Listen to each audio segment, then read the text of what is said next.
Galera, vamos lá, ó. Então, tópico 6 da aula de hoje, Teorema de Arquimedes, empuxo. Empuxo. O que é empuxo, Boaro?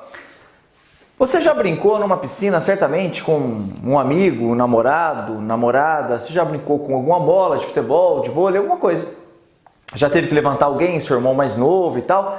Você já reparou que dentro da água, quando você vai fazer esse movimento, fica muito mais fácil você levantar os corpos que você levantar fora da água? Sim, por quê? Porque o peso da pessoa diminui, né, Boaro? Não, nada disso. O peso da pessoa, o peso do objeto continua o mesmo. Acontece que quando ele está dentro da água, surge uma outra força sobre ele, que aponta para cima, que ajuda você nesse movimento de levantar pessoas, de levantar objetos. Essa força, minha querida, meu querido, é chamada de empuxo. Empuxo. O que é o empuxo então, Boaro? O empuxo é o seguinte, veja só. Imagine que eu pegue então um recipiente contendo água e aí eu coloco ali dentro um cubinho, tá? Aqui tá em corte, tá, gente? Ó, em corte. Você tem ali um cubo, por exemplo, feito de ouro, né? Um cubinho feito de ouro ali. O que vai acontecer? Você viu que no começo da aula eu indiquei para você que a massa específica do ouro é 19,3 gramas por centímetro cúbico. Ou seja, 19,3 quilos por litro, quilogramas por litro. A da água é 1 quilograma por litro, ou seja, a densidade do ouro é muito maior. Então, quando você coloca ali, a tendência dele é cair, não é? Mas tudo bem, vamos lá. Vou representar aqui quais são as forças que agem sobre o cubo de ouro. Surge uma força para baixo, galera, que é o peso dela, claro. Sempre que estiver numa região próxima ao planeta, existe o peso do corpo, tá? Que é o peso do corpo, que no caso é esse cubo de ouro. Só que estou dizendo a você que surge aqui para cima também uma força, tá? Que é o empuxo. O meu desenho aqui não está em escala, tá? Simplesmente um E para cima, que é o empuxo. E quem é esse empuxo? Quanto ele vale? Galera, o empuxo, eu quero que você guarde a seguinte frase. O empuxo é igual ao peso do líquido deslocado. Como é que é? O empuxo é igual ao peso do líquido deslocado. Como assim, Boaro? Veja só, para eu colocar esse cubo de ouro aqui, ele não teve que empurrar de lado a água para que ele ficasse naquela posição? Então, ao empurrar de lado, ele deslocou a água, certo? Então, essa água que foi deslocada é o que nós chamamos de fluido deslocado, tá bom? Na verdade, nós usamos o termo fluido ao invés de apenas líquido, porque o conceito de empuxo ele vale também para gases, tá? Porque os fluidos são os líquidos e os gases, lembra? Acontece que a densidade dos gases, a densidade é muito baixa, né? Como a densidade dos gases é muito baixa, a gente praticamente não consegue perceber a existência do empuxo. Apenas em corpos muito grandes, como aqueles balões. Sabe aquele balão que você aquece, ele sobe? Então, aqueles balões, por terem um volume muito grande, por deslocarem uma quantidade de ar muito grande, aí você consegue enxergar a existência do empuxo. Mas no nosso cotidiano aqui, ó, sobre nós, tem uma força que o ar está fazendo para cima, que é o empuxo. Mas é o nosso tópico 6 da aula de hoje, tá legal? O peso do fluido deslocado. O empuxo é igual ao peso do líquido deslocado, nesse caso aqui. Então, como é que a gente calcula o peso, Boaro? O peso é a massa vezes a gravidade. Note, massa do líquido. Nesse nosso estudo tem que ficar muito claro para você quando eu estou falando do líquido e quando eu estou falando do corpo, porque é bastante diferente, ok?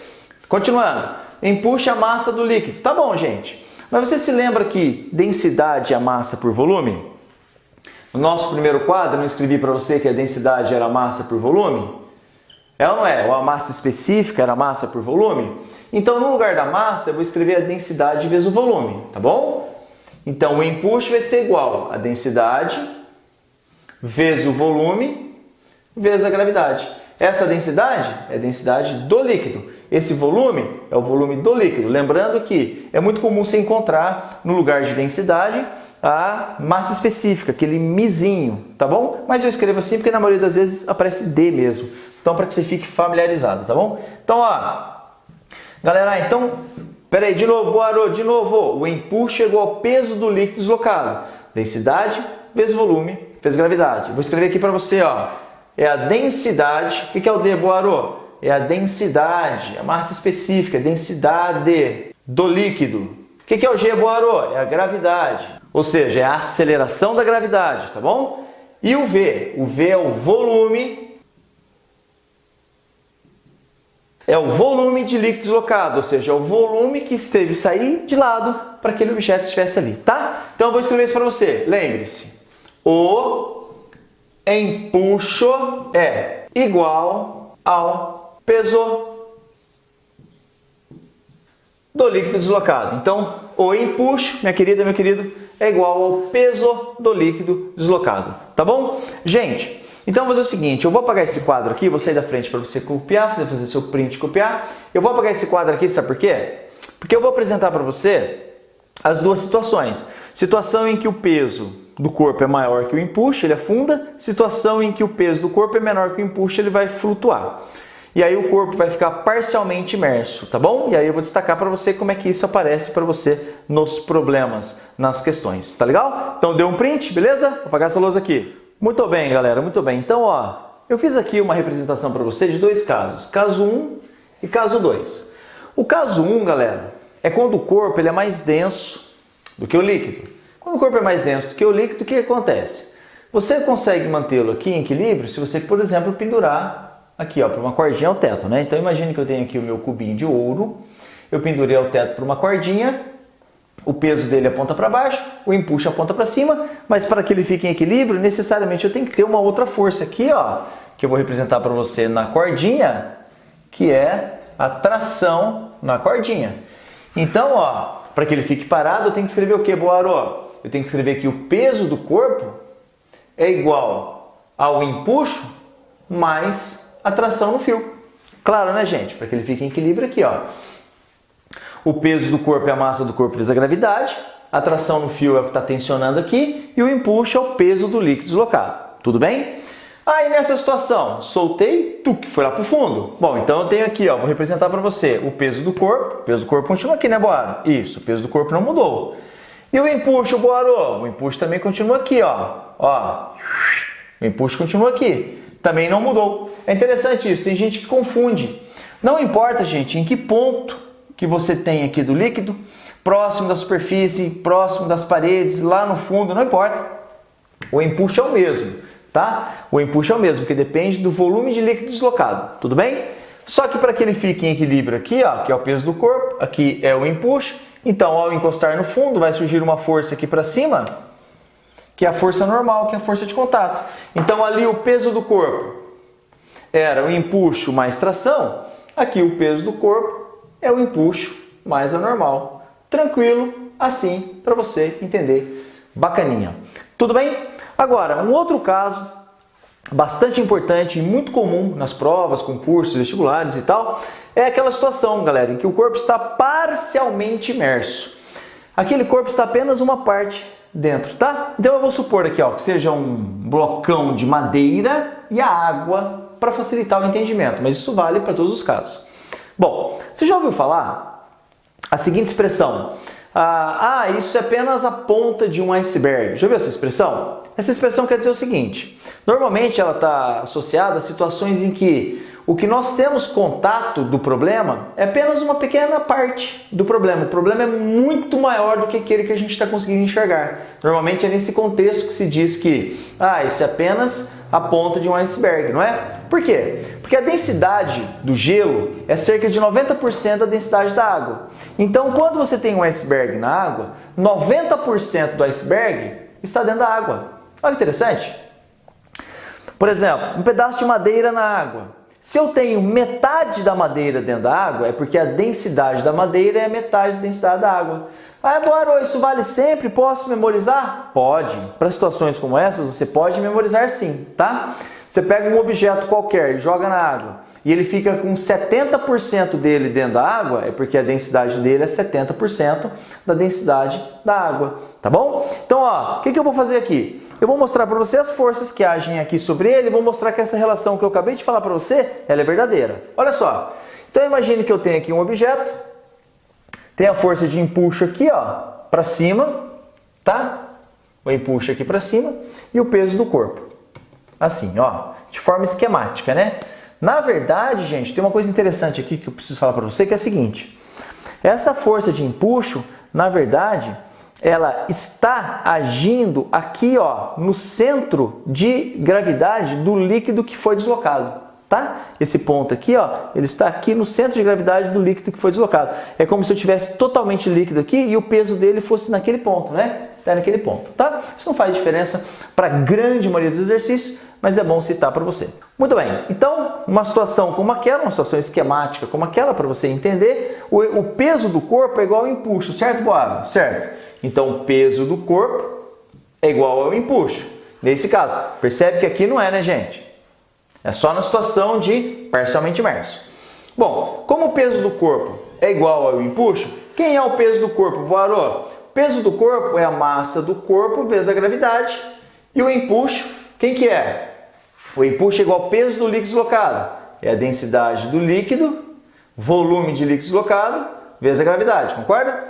No entanto, a massa do corpo eu posso escrever como sendo o quê? A massa do corpo eu posso escrever como sendo a densidade do corpo vezes o volume do corpo. A gravidade com gravidade eu vou cancelar já, tá bom? Ó, peguei meu canetão vermelho aqui, ó. Gravidade com gravidade eu já vou cancelar. Então a densidade do corpo vezes o volume do corpo é igual a densidade do líquido vezes o volume de líquido. Sabe por que eu escrevi nesse formato?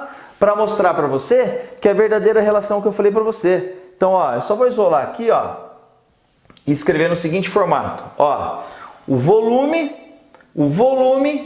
de líquido pelo volume do corpo, o volume de líquido dividido pelo volume do corpo é igual à densidade do corpo pela densidade do líquido.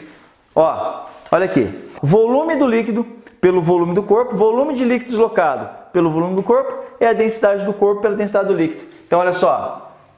Se o volume de líquido deslocado corresponde a 50%, se o volume de líquido deslocado corresponde a 50% do volume total, então a densidade do corpo corresponde a 50% da densidade do líquido. Foi o que eu falei para você agora há pouco. Então está demonstrado aí, tá bom? Minha querida, meu querido, vou sair da frente para que você possa copiar, dá um print, copia, bacaninha. O que nós vamos fazer agora, Boarô? Falta só mais um tequinho para a gente terminar essa aula, que são os conceitos básicos de hidrodinâmica, que às vezes aparece para você também, prova, concursos públicos, Enem, parará, tá legal? Então vamos lá? Galera, então para finalizarmos essa nossa aula, tá? Conceitos básicos de hidrodinâmica, para ficar tudo junto aqui. Bom, galera, a primeira coisa, tem uma torneira aqui, você vai e abre essa torneira, começa a sair água, certo? O que é vazão, galera? Vazão, muito simples. Vazão é a variação de volume que está derramando aqui, ó, pelo tempo, tá? Esse é o conceito de vazão. Gente, isso vale para um rio também, uma cachoeira, tá? Um rio que está indo. Qual é a vazão daquele rio, entendeu? Isso vale para ar também. Você tem um ar-condicionado ligado, por exemplo, qual é a vazão de ar, tá? Tantos metros cúbicos por segundo de ar, é a vazão, tudo bem? Vazão é a variação do volume pelo tempo. Ó, em unidade do Sistema Internacional, o volume é dado em metros cúbicos e o tempo é dado em segundos, como eu disse há pouco. Então a vazão é dada em metros cúbicos por segundo. Tá bom? Pode ser litros por minuto, né? Litros por hora. Depende do que você está resolvendo no exercício, mas no Sistema Internacional é metros cúbicos por segundo. Tranquilo, né? Muito bem. Outra coisa, para finalizarmos a aula de hoje, equação de continuidade. Gente, imagine que eu tenho aqui um cano, tá? Eu tenho um cano aqui, ó, que ele é fininho e depois ele vai e aumenta. Então, olha só, aqui eu tenho uma certa área, ali eu tenho uma outra área. Eu vou até anotar isso para você aqui, ó. Então, aqui eu tenho, fazer em vermelho para destacar. Aqui eu tenho uma dada área A1, lá eu tenho uma outra área A2. Mas, gente, se o líquido ele é incompressível, ou seja, você não vai comprimir o líquido, a quantidade de líquido que entra aqui tem que sair lá. Você concorda comigo? Então, ó, em outras palavras, a vazão aqui tem que ser igual à vazão lá. Se ele está totalmente cheio desse líquido, você abre uma torneira, se aqui entra 1 litro por segundo, lá tem que sair 1 litro por segundo, não tem como, né? Então, olha só que interessante. Então, peraí. Então, imaginemos que eu tenho uma certa porção de líquido aqui, ó, que me deu uma distância D1. Aqui eu tenho um certo volume, por exemplo, 1 litro, tá? Aqui eu tenho 1 litro de um líquido, água, por exemplo. Aqui eu também tenho 1 litro, um D2. É claro que o meu desenho está fora de escala, né? Daqui para cá. O que eu posso dizer então, Boarô? Eu posso dizer que a vazão de entrada tem que ser igual à vazão de saída. Então, ó, a vazão, o φ, de entrada inicial tem que ser a vazão, o φ de saída. O que é a vazão de entrada, Boarô? A vazão de entrada é a variação do volume inicial de entrada pelo tempo, vai ser igual à variação de volume final na saída, variação de volume final pelo tempo. Ó, aqui eu não vou cancelar esse tempo com esse tempo, porque eu quero mostrar para você o seguinte. O que é a variação de volume inicial, Boarô? Gente, o volume inicial é a área da base vezes a altura, né? Isso aqui é um cilindro. Para simplificar, imagine um cilindrinho deitado. A área da base vezes a altura.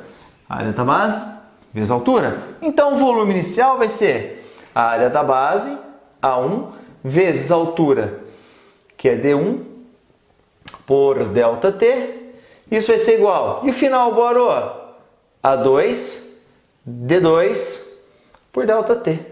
Sabe por que eu fiz isso? Porque muitas vezes aparece para você a seguinte relação. Ó, quem que é D1 por ΔT, Boarô? D1 por ΔT é o V1. Quem que é o D2 por ΔT, Boarô?